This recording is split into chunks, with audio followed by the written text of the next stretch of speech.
Hello friends, welcome back to my channel. അപ്പോൾ ഇന്നത്തേതൊരു lemon pickle റെസിപ്പിയാണ്. വളരെ ഈസി ആയിട്ടും അതുപോലെ തന്നെ നല്ല ടേസ്റ്റി ആയിട്ടുള്ള ലെമൺ പിക്കിൾ റെസിപ്പിയാണ് നിങ്ങൾക്ക് മുന്നിൽ അവതരിപ്പിക്കുന്നത്. എല്ലാവരും ഇത് ട്രൈ ചെയ്ത് നോക്കണം. നല്ല കൊത്തിപ്പിക്കുന്ന സ്മെല്ലാണ് കേട്ടോ ഈ ഒരു പിക്കിളിന്.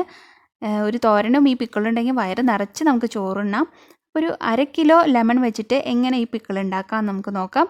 അതിനായി നമുക്ക് ആവശ്യമുള്ള സാധനങ്ങൾ: പച്ചമുളക്, നല്ല എരിവുള്ള പച്ചമുളകാണെങ്കിൽ അതിനനുസരിച്ച് എടുത്താൽ മതിയാവും. അത് ഇതുപോലെ ചെറുതാക്കി കട്ട് ചെയ്തെടുക്കുക. അടുത്തതായി നമുക്ക് വേണ്ടത് കടുകാണ്. പിന്നെ 1/2 കപ്പ് വൈറ്റ് വിനെഗറും. പുളിക്കനുസരിച്ച് കൂട്ടിയും കുറച്ചെടുക്കാം. പിന്നെ കറി ലീവ്സ്. ഇനി ഓരോ ചെറുനാരങ്ങ ഇതുപോലെ കുത്തി കൊടുക്കാം. അതെന്തിനാണെന്ന് വെച്ചാൽ ഇത് നമ്മൾ വേവിച്ചെടുക്കുമ്പോൾ ആ സമയത്ത് ഒരു 15 മിനിറ്റോളം നമ്മളിത് സ്റ്റീം ചെയ്ത് കൊടുക്കുന്നുണ്ട്. അപ്പോൾ ചിലപ്പോൾ ചുങ്ങിപ്പോവാം. അപ്പോൾ അങ്ങനെ ചുങ്ങിപ്പോവാണ്ടിരിക്കാനാണ് ഇതുപോലെ ഓട്ട കുത്തി കൊടുക്കുന്നത്. അപ്പോൾ ഇത് നല്ല പാകത്തിന് വെന്ത് വന്നിട്ടുണ്ട്. ഇനി ഓരോ ചെറുനാരങ്ങ നമുക്ക് ചെറുതാക്കി നുറുക്കിയെടുക്കാം. കത്തിരിക്കയായിരിക്കും നല്ലത്. ആ ഓട്ടയിൽ കൂടെ കീറി എടുത്താൽ മതിയാവും, അല്ലെങ്കിൽ ആ ജ്യൂസൊക്കെ പുറത്തേക്ക് ചാടും. ഇനി ഒരു പാത്രം വെച്ച് അതിലേക്ക് ഒരു 3 ടേബിൾ സ്പൂൺ കണക്കിന് നമുക്ക് കോക്കനട്ട് ഓയിൽ ഒഴിച്ചു കൊടുക്കാം. കൂടുതൽ വേണമെന്നുള്ളവർക്ക് കൂടുതൽ ഒഴിച്ചു കൊടുക്കാം. ഇനി ഇതിലേക്ക് നമുക്ക് കടുക് ഇട്ട് കൊടുക്കാം. കടുകൊക്കെ നമ്മുടെ ഇഷ്ടത്തിനാണ് കേട്ടോ. നമുക്ക് കൂടുതൽ വേണമെന്നെങ്കിൽ കൂടുതൽ ഇട്ട് കൊടുക്കാം. അതുപോലെ തന്നെ അത് പൊട്ടി വരുമ്പോൾ നമുക്ക് അതിലേക്ക് പച്ചമുളക് ഇട്ട് കൊടുക്കാം. അതെന്ന് വെച്ചാൽ ഇത് കേടാവാണ്ടിരിക്കാൻ വേണ്ടിയിട്ടാണ്. പച്ചമുളകിൽ വെള്ളം ഉണ്ടാവുമല്ലോ, അപ്പോൾ ചിലപ്പോൾ പൂപ്പൽ വേഗം വരാം. അപ്പോൾ അതില്ലാതിരിക്കാനാണ് പച്ചമുളക് അതിലേക്ക് ഇട്ട് ഒന്ന് വാട്ടിയെടുക്കുന്നത്. വല്ലാതെ അങ്ങോട്ട് വാട്ടിയെടുക്കണ്ട. ഒന്ന് ജസ്റ്റ് ഒന്ന് വെള്ളമൊക്കെ ഒന്ന് പൊട്ടി കഴിയണ നേരത്ത് നമുക്ക് കുറച്ച് കറി ലീവ്സും കൂടിയും ഇട്ട് കൊടുക്കണം.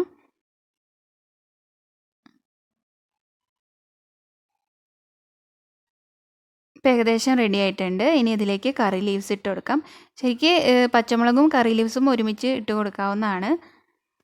ഈ ഒരു പിക്കിളിൻ്റെ മെയിൻ ഇൻഗ്രീഡിയൻറ്റ് വിനാഗിരിയാണ് കേട്ടോ. വിനാഗിരിയാണ് ഈ ഒരു പിക്കിളിന് നല്ലൊരു ഫ്ലേവർ കൊടുക്കുന്നത്. ഇപ്പം നല്ല പാകത്തിന് ആയി കഴിഞ്ഞിട്ടുണ്ട്. ഇനി ഇതിലേക്ക് നമ്മൾ എടുത്തു വെച്ചിരിക്കുന്ന 1/2 കപ്പ് വിനാഗിരിയാണ് ഞാൻ ഇതിലേക്ക് ഒഴിക്കുന്നത്. അപ്പോൾ അത് ചെറുനാരങ്ങ, നല്ല പുളിയുള്ള ചെറുനാരങ്ങയാണെങ്കിൽ അതിനനുസരിച്ച് ഒഴിച്ചു കൊടുത്താൽ മതിയാവും, അല്ലെങ്കിൽ പുളി കൂടിപ്പോവും. അപ്പോൾ വിനാഗിരിയും കൂടി നമ്മൾ ഒഴിച്ച് കൊടുത്തിട്ടുണ്ട്.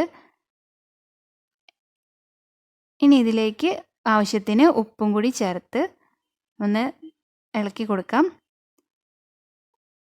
ഇനി നമുക്ക് തീ ഓഫ് ചെയ്യാം, ഫ്ലെയിം ഓഫ് ചെയ്യാം. അടുപ്പത്തുനിന്ന് നമുക്ക് മാറ്റി വെച്ചിട്ട് ബാക്കിയുള്ളത് ചെറുനാരങ്ങ നമുക്ക് ഇട്ട് കൊടുക്കാം. ചെറുനാരങ്ങ വേവിച്ച് വെച്ച കാരണം നമുക്ക് ഇനി അതിലേക്ക് ഇട്ട് കൊടുത്താൽ മതിയാവും. അപ്പോൾ ഇത് 4 കഷ്ണമാക്കിയിട്ടാണ് എടുത്തിരിക്കുന്നത്. അപ്പം മുറിക്കുമ്പോൾ സൂക്ഷിക്കണം, അതിലത്തെ ആ ജ്യൂസ് പുറത്തേക്ക് ചാടും. അപ്പം മെല്ലെ കത്തി കൊണ്ടാകുമ്പോൾ പെട്ടെന്ന് ജ്യൂസ് തെറിക്കും. കത്തിരിക്കയാണ് ഞാൻ യൂസ് ചെയ്തത്. പിന്നെ ഇതെല്ലാതും കൂടി നമുക്കൊന്ന് മിക്സ് ചെയ്തെടുക്കാം. ഇനി ഉപ്പ് പോരാന്ന് തോന്നുന്നുണ്ടെങ്കിൽ കുറച്ച് ഉപ്പും, അതുപോലെ പുളി പോരാന്ന് തോന്നുന്നുണ്ടെങ്കിൽ കുറച്ച് വിനാഗിരിയും കൂടിയും ആഡ് ചെയ്ത് കൊടുക്കാം.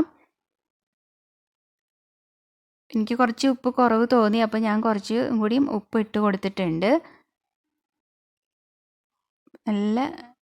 നല്ല സ്മെല്ലാണിത്. പാകമായി വരുമ്പോൾ ഇപ്പോൾ ശരിക്കും ഇത് ആക്കി അന്ന് തന്നെ നമുക്ക് കഴിക്കാം. കൂടുതൽ ടേസ്റ്റ് അത് ഇരിക്കും തോറും ടേസ്റ്റ് കൂടി വരും. ഞാൻ പറഞ്ഞില്ലേ, ഇതിന് നല്ലൊരു സ്മെല്ലാണ്. ആ സ്മെല്ല് എന്ന് പറയുന്നത് കൊതിപ്പിക്കുന്ന ഒരു മണമാണ്.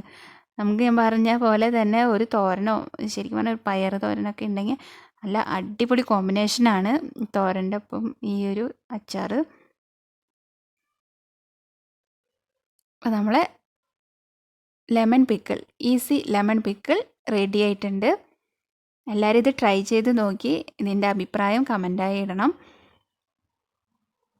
അപ്പോൾ ഇനി അടുത്തൊരു റെസിപ്പിയുമായി കാണും വരേക്കും bye, take care. It's me Shinsa Harish.